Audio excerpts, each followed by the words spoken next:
Hey, Nick Adolphson here from the Maine Christian Civic League.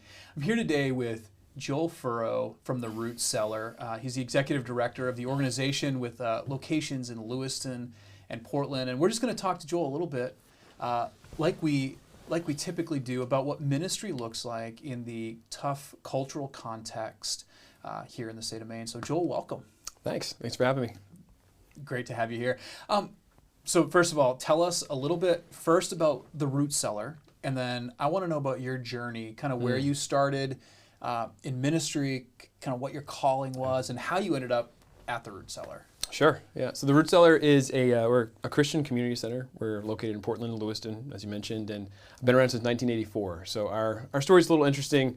A group of Mennonite missionaries actually came up to Portland from Pennsylvania in the 80s, and at the time, there's this famous article that was in Newsweek that called the Munjoy Hill community the second largest white ghetto in the country, and it kind of had this reputation of like Southie in Boston, effectively. So you can't afford a piece of property on Munjoy Hill now, right? Yeah, Right. Not at all. Yeah, absolutely. So it's changed dramatically, obviously, since those days. But that was the community at the time, a community in need. And so at the heart of the organization is this kind of incarnational ministry where we become part of the fabric of a community in need. We're there with them, not outside, not coming to us, but going to where they are. And so they partnered with a local church that's no longer there. It's called the Church of the Servant. They actually had a basement that had a dirt floor, had been traditionally used as a cellar. And they said, we want to do something for these street kids, that's what they call them. And opened up the doors for a teen center in 1984. Called it the Cellar, and the name kind of stuck. Now, did they use that dirt basement for stuff? Absolutely, yeah. Really? That was the een center. That was where it was. Okay. That's where it started. That's awesome. Where the name came from. And it's a great name for a bar or a cafe. Good coffee shop. Yep. But it's a strange name for an organization, but that's our story. So we stick with it. Kind of keeps us connected to our roots, as it is. So that's a few weeks later, they started working with their siblings and then the families, so we started opening up a food pantry and other ministries out of that location. Bounced around Munjoy Hill and then opened up a large 13,000 square foot community center in 2000.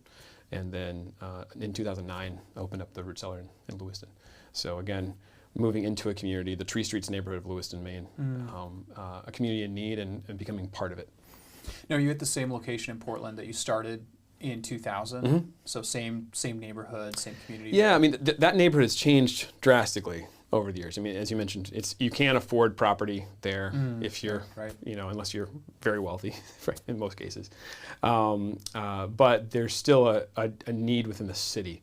And what's been interesting, and I think the intent was to build a large community center for the Bayside Munjoy Hill community, and over time it's become this central location for ministry across the city, and so our ministries our programs have more of a citywide approach at this point. Okay. But we still have the goal is to still have this deep impact in a community, as opposed to we're not trying to stretch ourselves wide. We're trying to have a deep impact in a particular area. Awesome. So tell me how you ended up at the Cellar and some of your early ministry and kind of where you came from, how you came up in that world. So I'm from away.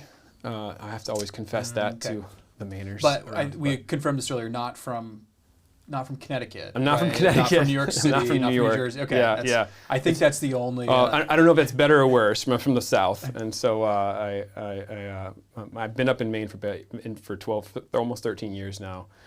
I always like to add, my wife's from New England, my wife's from Maine. We've had 4 kids. We've had 4 Mainers. They're all Mainers. One day I'll die here. Someone will mistakenly walk by and say, "There's a Mainer in my grave." It will be a mistake. They'll be wrong. What I understand the standard is if everyone who saw you move here is dead, then you are officially a Mainer. If no one living saw you move here, but but we're glad your kids are Mainers. That's helpful. There's hope for me, I guess. So from away, from North Carolina, Virginia, West Virginia, kind of where I spent my childhood. I'm a pastor's kid, so grew up in the church, and always kind of had this trajectory towards ministry of some kind. When I was in college, started realizing that I was just interested in other cultures. Did a study abroad in Jordan, And this is at the kind of the height of the Iraq War, and there were more Iraqi and Palestinian refugees, but Iraqi refugees in the country of Jordan than there were actual Jordanians, at least ethnically at the time. Wow. And so I started volunteering in a school that was set up. There was too many for the state for this country to actually educate the kids, and so there's kind of these makeshift schools, these missions had set up, and volunteered with them. That was my first real exposure to refugees or people that had been displaced. And came back to the U.S., graduated, and then ended up working in Atlanta with a refugee community just outside called Clarkston. And again, kind of just got integrated into that ministry and just saw it's an incredible group of people, diverse groups of people. We, not just serving them, but serving alongside them is one of the things I learned. Mm-hmm. The community itself had a way of caring for each other, and I ended up learning so much from them, more than I did actually, help, I think, in so many ways. Moved to Boston, sold my car, moved to Boston, had to go to Boston to see about a girl, and so my wife Hillary moved from Maine down to Boston. We dated there, and then worked with juvenile offenders for several years. Yep. And ultimately, we're kind of looking for a place where we could care about teenagers that were in need, similar to the kids I was working with in Boston, and also where there'd be a refugee community or a community of people that had been displaced, and Lewiston kind of became that location. And the Root Cellar happened to have an open job available. Yeah. So God sent you to Jordan. You worked with a lot of Iraqi refugees. You worked in that Muslim community, and then you come home and you end up in Maine. Mm-hmm. It's always amazing to me how God works. Yeah. In that, can you be further from Jordan and that world than the state of Maine, and yet God brings you here. Yeah. And you end up working in Lewiston, where we have, I think, one of the highest percentages of definitely Muslims in the state of Maine, but maybe even in the Northeast. Tell me a little bit about what the experience in those early years did to help prepare you for the ministry that you stepped into as a young man in Lewiston, Maine. Yeah, that's good. I mean, a lot of that had to do with just kind of understanding, specifically working with teens in Boston was kind of that was transformational. So juvenile offenders in Dorchester, Roxbury, that became kind of my first real job, honestly. And working with them, it was a diversion program. So how do you keep kids out of lockup, kids that were kind of in the first or second offense, give them an opportunity to work off their community service hours and also kind of redirect their lives. There's a lot of, once you go into lockup, the data basically demonstrates you're going to continue or return as you become an adult. Those decisions kind of tend to follow. There's an identity that takes place there. Yeah. And so if you can kind of circumvent that, so I got exposed to this idea of there are some systems that, maybe there's some leverage points, some things you can do that will change the trajectory of someone's life early on. And, so we had some ideas and some solutions to a problem, but it wasn't just the system or the program, it became the relationship with the teens that mattered the most. It became how do you dive in deep and care about this individual that's in front of you? Kind of get away from this systems program idea, which is very important, but programs and systems kind of, they live out their effectiveness.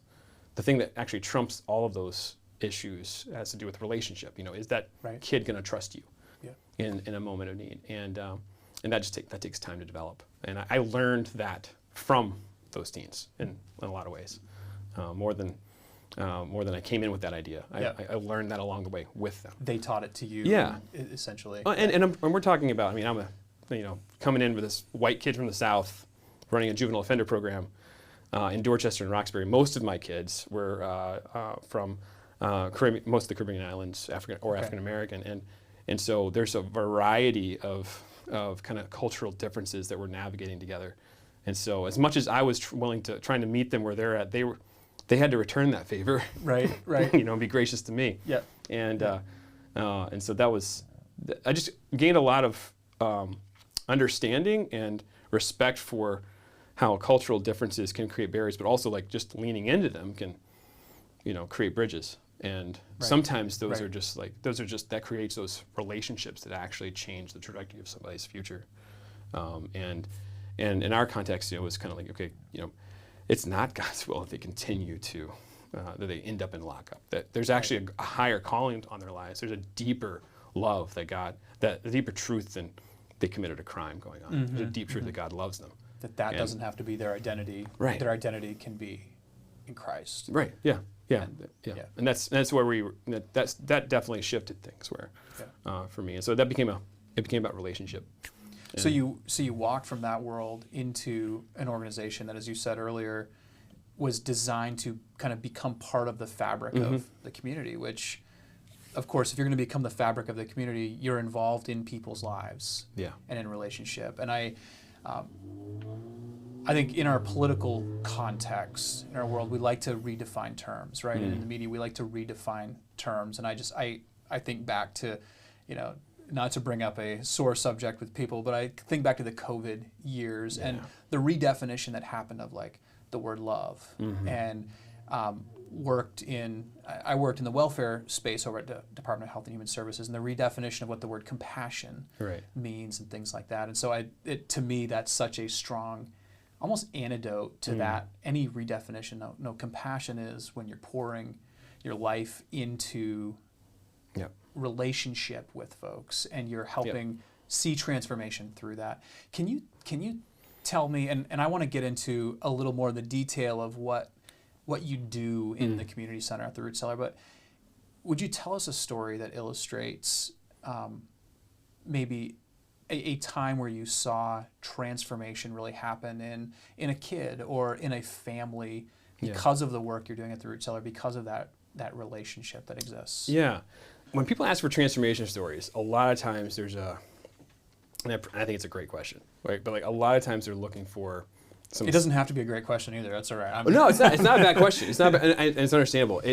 What's interesting is that there's this presumption about the work that we do, which is where, and some of it's true. You see like people that are really, their lives are completely broken, right? And there's just like deep, dark kind of oppression happening, and like you want to see healing happening there over time. And those stories take time, years, right. And so much of what we try to look for as indicators of success would be progress, right? Right. So like moving from thinking not attending school very often, having a truancy potential problem, or to taking serious, actually setting some goals, being part of our jobs program, which we can talk about in a second. Like that's kind of what we start to look for. So, but there's ultimately what we're providing is this like context for someone to flourish. It's more. That's not so much that we are saying, "Hey, here's how you transform your life." Right. As much as we're saying, "Hey, let's set the table for you to participate in something, and see what God does within it." Yeah. If that makes sense. So we're not really. I think let's just say we're not really the transformers. We're not the saviors. You're not taking tools and wrenches and fixing people. Right. You are helping. You're helping them. Yeah. We're coming alongside them. Yeah. Let's start. There's several of our teams. This is more kind of more recent. There's this team that we just love. His name is Victor, and Victor's family comes from Africa, and he's been with us for several years as part of our Lou Crew teen jobs program. And so this program we stumbled into it a little bit. We started originally just with a few lawnmowers and a summer project where we got some kids some jobs and a few properties to care for and that sort of thing, a way to kind of encourage work development. It's turned into this large, full-scale work development program, more of a mentoring with work as a component to it program called Lou Crew. And Victor's been part of that for a long time. And so his kind of trajectory through it was a deep relationship with our team and our staff, and having an identity as part of the Lou Crew. It becomes like a family. But that happens by way of our it's called Powered for Life. It's a job readiness program that takes a look at what does Scripture actually have to say about work, and it turns out it has a lot to say about work. There's a place that we have. There's an opportunity that we have to create, to contribute. And say, tell me something it says about work, because I think as the church sometimes we miss that. Yeah. We do this like work is just part of the curse, and it's not, right? Yeah. So tell me. Yeah. Well, not to interrupt your story, but tell me something. Well, yeah. Okay. So go back to the very beginning. Adam's placed where? right? Page 1, page 2, I guess, right? Yeah. He's placed in the garden, right? Gardens aren't just like, boom, they're here, right? I mean, they need to be worked. The curse wasn't work. Right. The curse was work's going to be hard now. You're going to have to work against the ground. It's going to be thorns and thistles, right? Right, not with the ground. He was already working in the garden. He was contributing. The idea of being part of the image of, being the image of God has everything to do with ruling with God in his world. It takes work to do that. There is work for us to do. I'm a big believer in just like, I think in the kingdom we will be working. Yeah. We won't be just harping on something, or I hope not, because I'm not a great musician. No, so. We'll be doing things. We have a mission, and I think that will continue. So I mean, from the very beginning, that's true.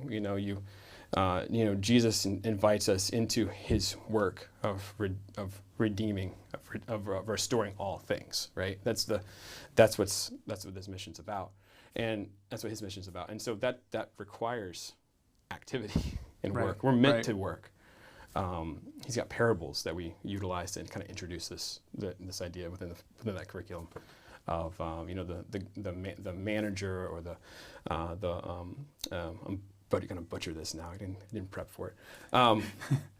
But the vineyard owner, the vineyard manager, or the use of the talents, the parable of the talents. All of those things are kind of entryways into what does God have to say about work and our role to play in what He does. And we have a really holistic approach to that. It's not just ministry. It's, mowing lawns actually is work that God has for us to do. That's an entry point for these teens. It's like, how can they contribute to the world around them in the way that, and join God in restoring those things, redeeming the things that are broken. Mowing grass is part of that. Yeah. That's awesome. Yeah. So Victor became part of that. A huge part too on leadership roles. He had this idea of, he wanted to create something new as part of this community. So he saw a lot of the homeless community starting to become more a part of the downtown Lewiston city in the last few years.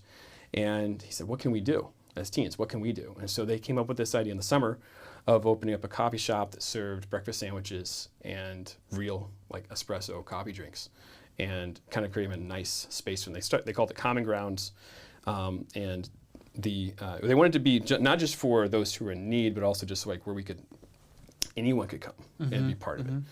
And so Common Grounds Cafe was started as one of those teen projects. He was one of the teens that had that big idea. He was one of our first managers of that program, that ministry, and that's available on Wednesdays and Friday mornings still today.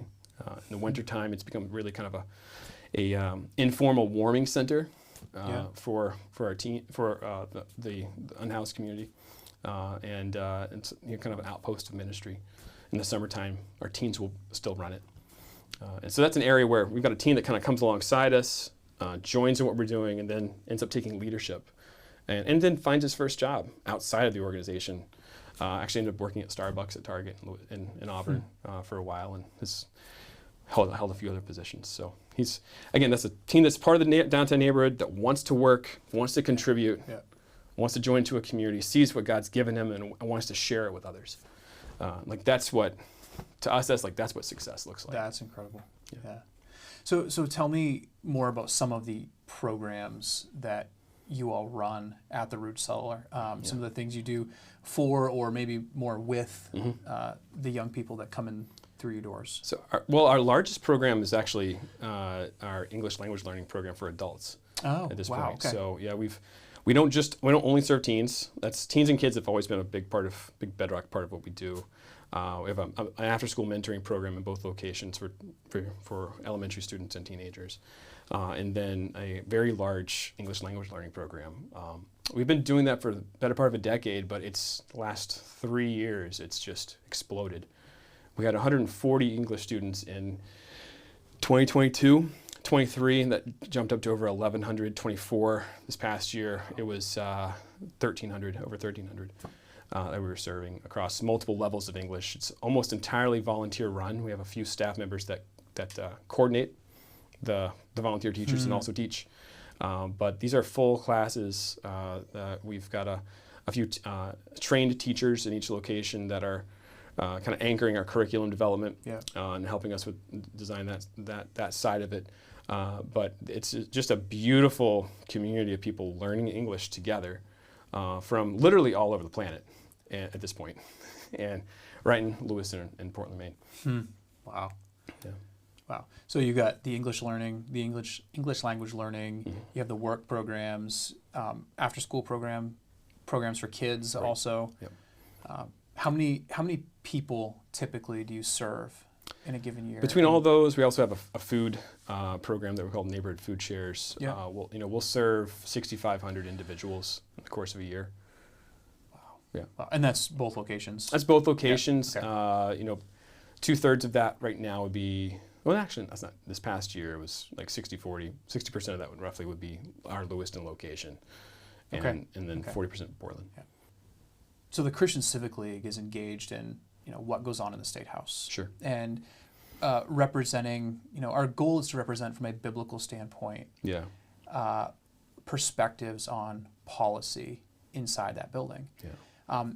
Part of our job is also to inform and have conversations with the church about, maybe it's why we think something, why we believe the biblical perspective on this issue applies and why it should be spoken of and why the State House should do something. A couple of the areas that I think are sometimes most difficult for Christians to get their head around are exactly areas that you're involved in. Right. One of them is welfare, and one of them is immigration. And I think sometimes the world in particular wants to put us, and I've heard many times in committee, like, no, the church's role should be X, right? It should be just to provide on, frankly, on the back end of our bad policy, to feed and to clothe. Right. The Bible never relegates the church just to one side of this conversation. But talk to me a little about your perspective on welfare and then also on immigration. And maybe it doesn't have to be specific policies, but how as a Christian do you see welfare either being useful or being detrimental from a government standpoint? And same with immigration. I mean, there is a ton of conversation right now about immigration and what policy looks like, and then what our response as Christians should be to it. Yeah. I know super broad question and lots of potholes along the way, but talk to me a little about that and your perspective and your experience. So welfare and immigration policy, you want me to fix those? Yeah, I want you to fix it all right now. Would you, if you'd give us the solution. We're going to have a new governor in, a year and a half, and hopefully it's one that wants to listen to what you're suggesting. Yeah. So we'll make sure we have this segment cut out and we'll give it to them. Sure. Yeah, no pressure. I mean, we so much of what the Root Cellar does is just in the streets or grassroots. Like we're involved in people's lives, and so that's what we can kind of speak to as much as anything. Not that I mean, there's definitely, we all have opinions about different things, and so I'd answer that question just by way of not so much of a critique at the system, but more of an admission, at least of what I would see, of what the system can't provide or doesn't currently, right? And there's obviously areas where there can be improvements and regulation and that sort of thing. Of course. No doubt. I would love to see a lot of reform in the general assistance in different areas. I think there's just not really a thoughtfulness to, in my opinion, of the system. Not that the individuals that are involved are extremely thoughtful. Like in our cities, those general assistance the people who run the social service programs, all they do is thinking about this stuff. Yeah. So that's not really a critique of the individuals as much as saying, how do we angle this particular system towards the people flourishing and moving towards a life that is more empowered and independent, and not just from an economic stance, not just because of tax dollars, not just because of those, but because these are lives, because these are individuals, because we should want the best for them, and that's the conversation that I feel like just by and large about immigration or about welfare in general that we're not talking about, and I don't hear that from necessarily from either side of the aisle. It tends to be a polarizing conversation about policy instead of saying, hey, let's proactively think about, the people that we're describing and that are going to be impacted by this, and structure, ways for them to have progress. And I actually think that's a uniting thing. I genuinely believe you'd see Republicans and Democrats saying, I think they both want that. They Right. want people to flourish. Right. I don't. Right. I don't think there's a.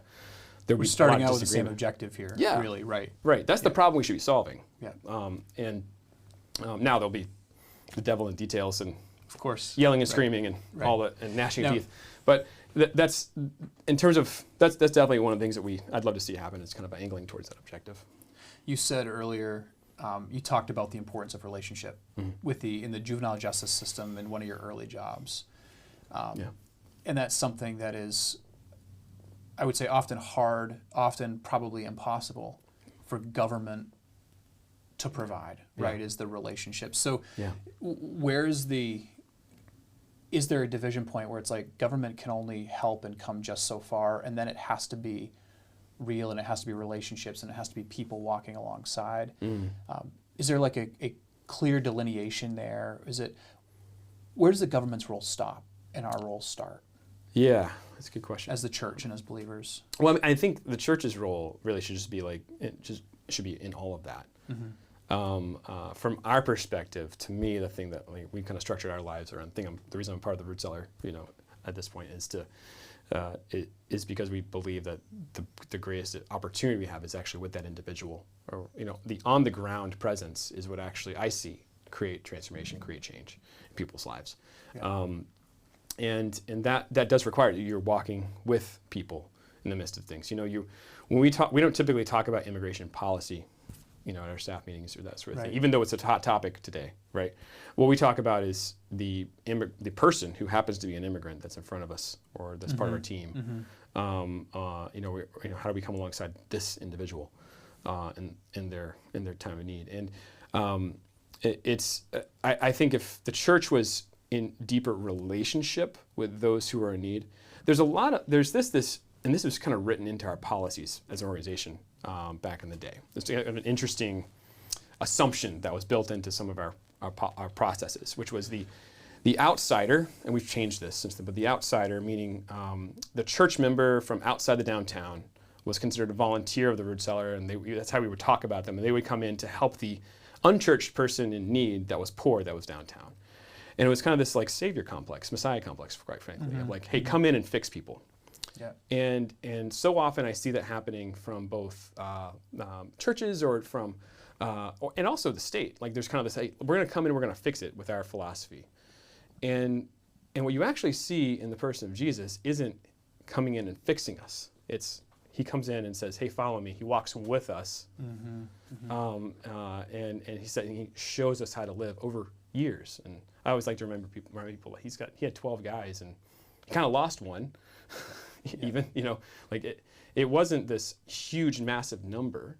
It was this deep impact in these 12 that ultimately shifted and changed everything. And so but that required this personal presence with people. Right. And so much, a lot of our churches have kind of they've moved out of the cities, away from those who are in need. And what's interesting is that we've learned over the years, I've learned specifically, when we are closer to those in need, it kind of exposes my spiritual need. Actually, I actually need them in my life to show me what does actual faithful living of the gospel look like? When all the odds are stacked against you, when you're facing genuine challenges, when you're facing, their faith is so vibrant and real and tangible because it's about today's needs, and that's needed. I need to see that. Right. I need to experience that. So, I guess all that to say, I wish we would somehow move things. I wish policy would somehow be informed by experiences and relationships with the people. And I think if we stopped thinking about them as issues and started knowing them as people, that'd be a huge step. But I say the same thing to the church. And I think you just answered my next question, but my question was going to be in a world in which, so I personally have a belief on some immigration policy, right, and things that the government should do around immigration, and it's a pretty conservative belief. I think there should be a legal process. I think there do need to be consequences, right? And I will never say I agree 100% with everything that the Trump administration or somebody's doing, but I have deeply held beliefs. How do you help people who have deeply held beliefs still essentially remember what you're saying right now, that those beliefs don't negate the need for you to still have a relationship, and for you to not say, well, immigrant equals immigration policy equals something that I'm conservative on, therefore I'm against immigrants. Right? How do you bridge that with people who maybe in the church share my view? Right. That's pretty conservative on immigration policy, because certainly we know that our political view is one thing, but it should not, I don't know what the word I'm looking for is here, but it shouldn't bias us toward a group of people that we know Christ loves, Christ died for, and Christ wants us to show the light to. Yeah. How do you bridge that gap in conversations? Well, I'd add to that, I think some of them, Christ wants them to share their light with us as well. Right. I mean, that's one of the things I like to always communicate. We've the asylum seeker community that I know, that we've gotten to know, that comes through the doors of the Root Cellar, every day over the last several years. It's grown dramatically under the Biden administration, for sure. It's huge. It's a gigantic number of people, and I think there's no beating around the bush that there's been, whether it's our general assistance budget or anything, there's a cost to that that's real, that should be a topic of conversation for people in terms of like, what are the resources that we actually have, that we should be having that conversation. And that's only fair to those individuals, quite frankly. And we've seen that community, suffer, quite frankly. Last fall we had 7 families in Portland that have been sleeping on the street, all asylum seekers, all from Angola, for 2 weeks, including children, toddlers, nursing mothers, a pair of newborn 2-week-old twins were part of that, 30-some people, all in one area. A couple of churches came together with the Root Cellar, and we were able to fund a hotel stay for them until we could get them into a more stable situation. And that's, I'm glad we were able to do that. But there needs to be a conversation around, hey, what can we actually do? Because we clearly we have exceeded whatever that thing is, that level is. We've exceeded it, and the people who are being hurt are the people who are coming from that. Yeah. And so that's a real conversation that should be discussed. And I don't see why that should be a partisan thing, frankly. It's just, it's data, it's money, it's resources. Like, what's our capacity? I think it's hard for me sometimes. I think it's hard for people to not in their minds create, like, I have to be one or the other. I either have to be willing to talk about this, or I'm compassionate and I'm helping. And I think to hear you say that no, actually we have to be both. Right. And it's not compassionate to not have the conversations, to not be serious about the policy, to not be prepared. Yeah. But we also you can't only do the quote compassion, right? Well, you have to do both. Yeah, and I think what I would add to that, just so kind of to the Christian community, would be to say that the Angolan community is broadly Christian. The number of new churches in Portland and Lewiston, Maine, in the last 5 years is like multiplied dramatically.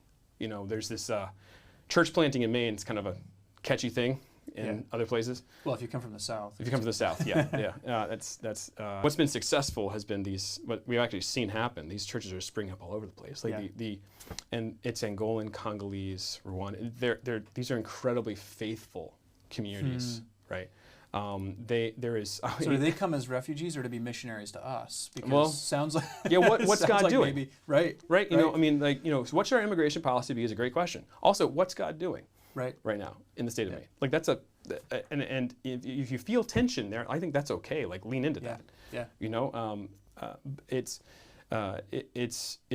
been amazing to see these really faithful Christian leaders join us, and they're not without challenges for sure as a community. There's a struggle there, no doubt. But their journey here is a wild story in and every single time of God's faithfulness to them. That's how they describe it. And so where a to build a kind of a straw man, right? Where a Christian conservative person in Maine might have like a story, might see an illegal immigrant. There's the flip side of that is also a person that immigrant has seen God sustain them through horrific circumstances, through deadly circumstances in Panama. And we have dozens of stories like of that, where a family, it was one family in particular we wrote a story about a few years ago from Ghana, and so they spoke English fluently. We were able to really dive into it a little bit deeper. They told their story of traveling from Brazil, and they had to one of the children had a muscular dystrophy condition, was in a wheelchair. They had to take, basically discard the wheelchair, and the father carried his son on his back with a friend from Colombia, from Brazil to Mexico, right? Wow. That's their story. They share between the older sister, a friend, and the dad carried him the entire way. There's a choice you have to make at a certain point of whether you go through the jungle, through the bush, which is extremely dangerous for a variety of reasons, or through a water passage, which is about 50-50 shot that you're going to die, going to drown. And the father, the leader, you have to make the decision about where you're going to take your family, which way you're going to go. There's other passages where other points where, a pregnant woman died, another pregnant woman had a miscarriage along the way, in their group.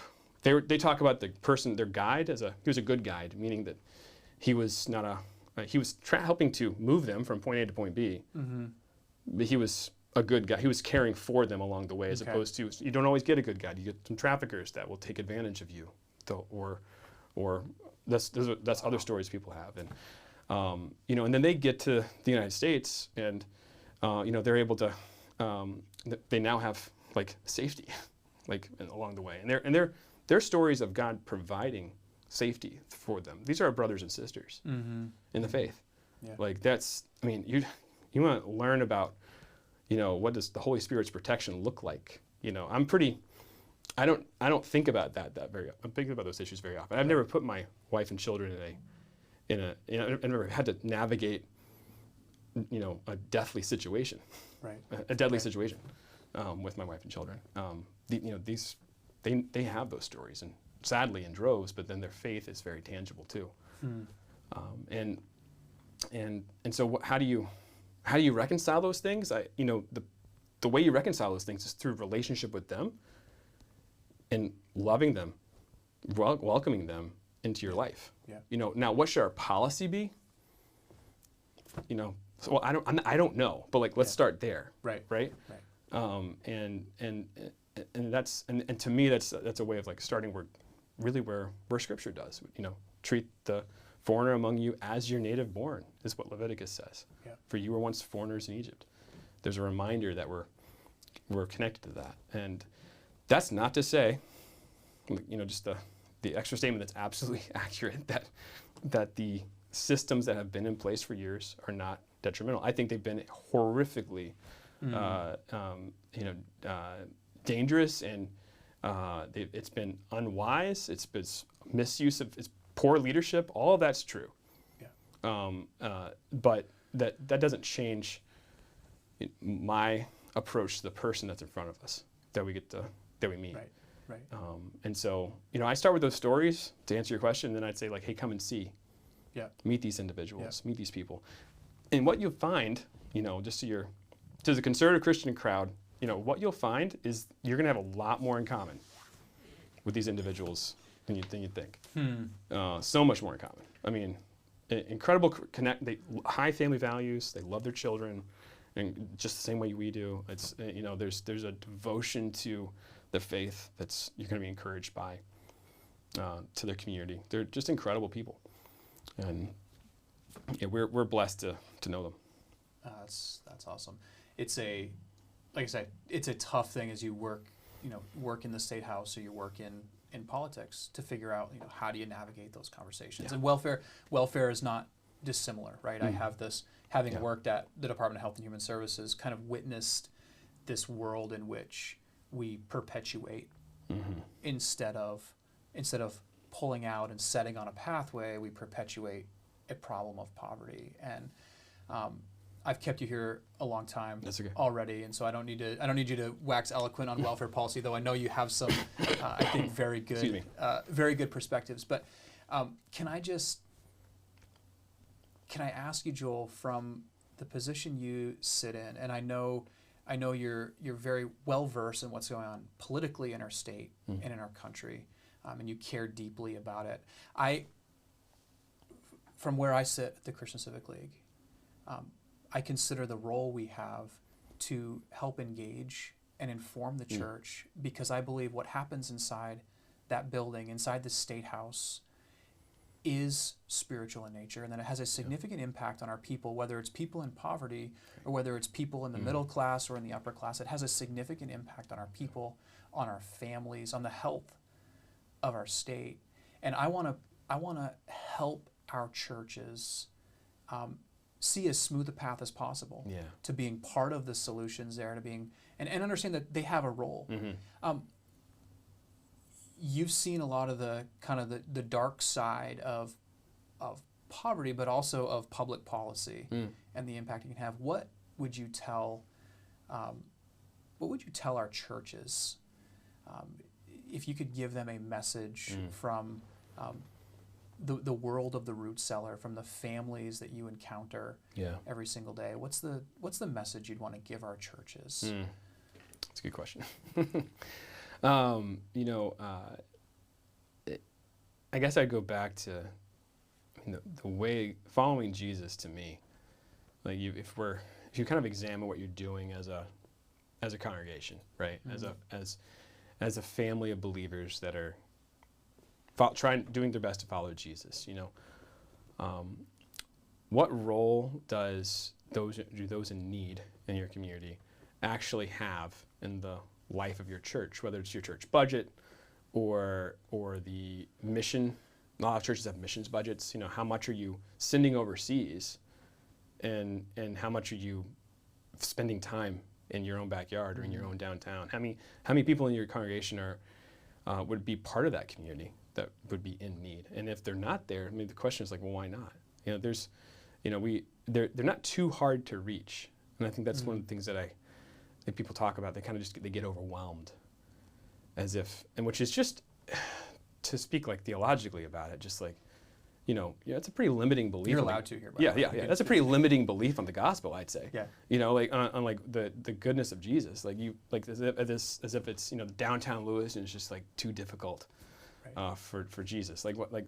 No, it's not. And by the way, he's already there. Actually, what's interesting is that there's this, again, we kind of come back to this kind of savior complex that a lot of times that I have, where it's like, I'm going to come and fix this, and or I have the answer, I have the solution. And a lot of times what I've found over the years is just like God's already there. Yeah. And he's so I guess that's what I'd say to churches in general, just like, he's already well ahead of you. He's already doing stuff in these communities, whether it's downtown Lewiston, Portland, or downtown Gardner. It's wherever those needed. It's rural Maine too. Rural poverty. The needs in rural Maine are incredible. But those are all ministry opportunities where the Holy Spirit and God is already at work. Like, he's already there. It's like, go find where he's at work and join him. That's what I would say. It's and if you don't, there's to me, it's difficult to say, like, are we being faithful to the calling? Are we actually being obedient if we're not going to be willing to structure ourselves to care for those who are in need, to welcome the immigrant, are we actually being faithful? And that's, I think it's a fair question that we need to ask. I don't think that's a toxic empathy conversation. I'd say alongside that, I would consider, are you if you are doing things with the community, are you helping or are you actually hurting? Many times, our help actually, it hurts. And the simple illustration of this that I like to share is just kind of the food pantry idea, which is a great idea. If you have a food pantry, by all means do it, right? Hand out, if they're hungry, give them food. It's pretty rather biblical. So absolutely do it. We have one as an organization. But if you're only doing that with those who are in need, if there's not a relationship that you're cultivating with those people, if there's not other opportunities, what happens is the person who's hungry comes back next week and they're still hungry. They come back next week, they're still hungry. There's a perpetuation of hunger is actually what the system's created. Yeah. So is what you're creating actually working towards a solution, towards a way of recognizing the image of God in this person, of empowering them, of creating community with them, or is it hurting them by perpetuating the situation? It's a question that should be asked, because that's the impact you're looking for. I had a friend who, in discussing, and this was outside the ministry context, but discussing welfare policy, was pushed on by a legislator as he was testifying, and he looked back at the legislator and just said, he said, "I'm sorry, but I don't consider a plastic card in the mail compassion. A plastic card that comes with no other interaction and nothing else to help set you up on that path." He said, that's not compassion. Yeah. And that is, I think sometimes even as believers, that's what we do. And I think we do it in part because, man, relationship can be hard. Yeah. Right? It comes with heartbreak. It comes with all the challenges of, your own family relationships even. Right. Can be hard at times. But that is what we're called into. And you made that point earlier about Christ. He had 12 guys, and then others that followed.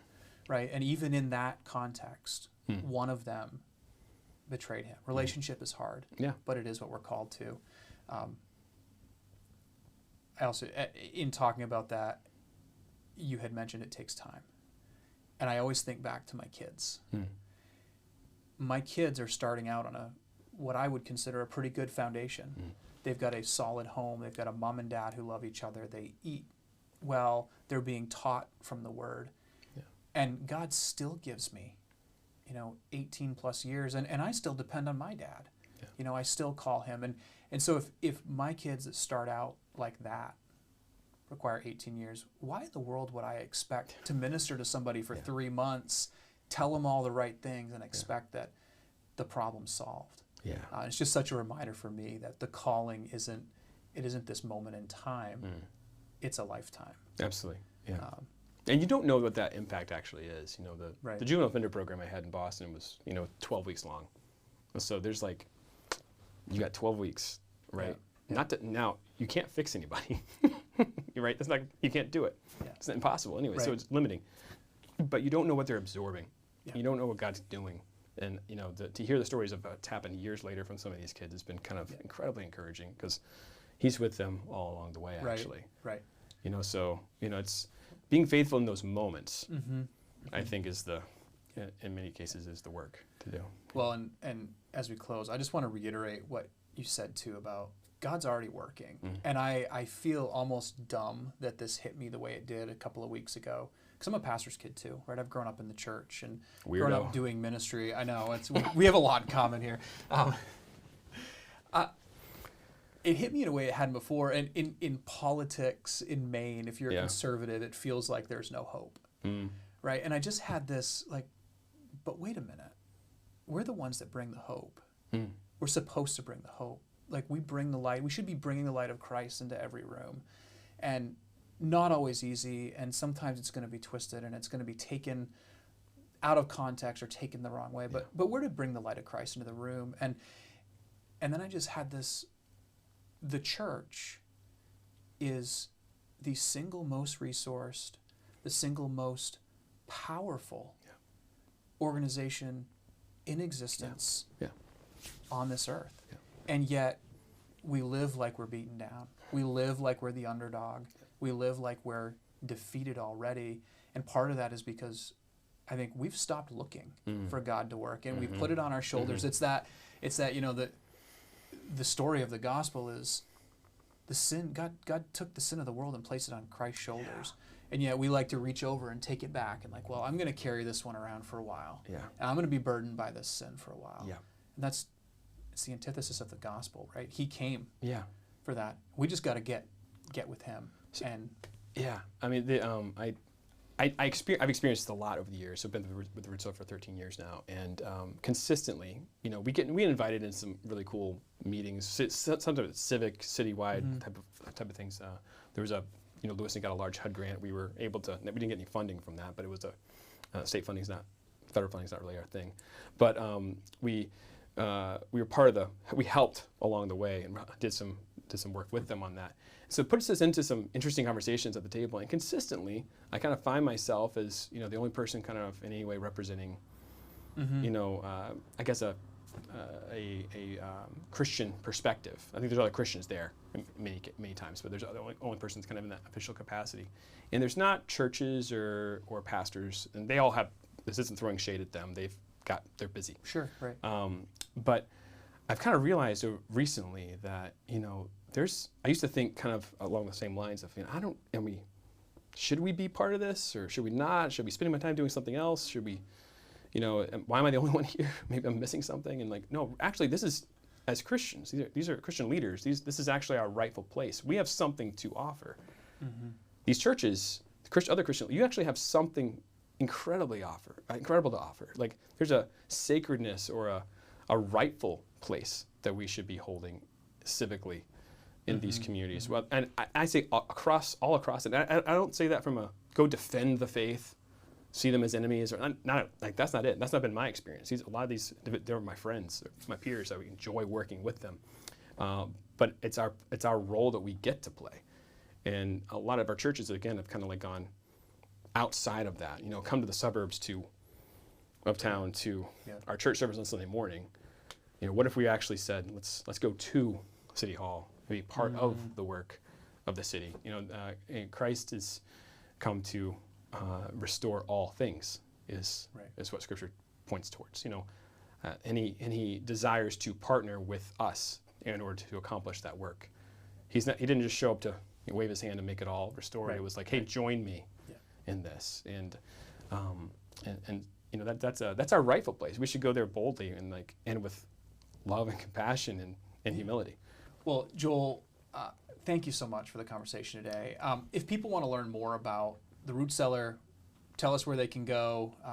Tell us where they can learn more about you. I know you just started a podcast as well. Yeah, the Root Cellar podcast, episode 3 or 4 should be coming out anytime by the time this goes out. So you can find all that information at therootcellar.org. We depend heavily on individuals to support our ministry. So it's a great place to learn more, volunteer, give. And you can follow us on Facebook and Instagram as well. Okay, therootcellar.org. Yeah. All right. Thank you so much. Really appreciate your time today. Thanks again.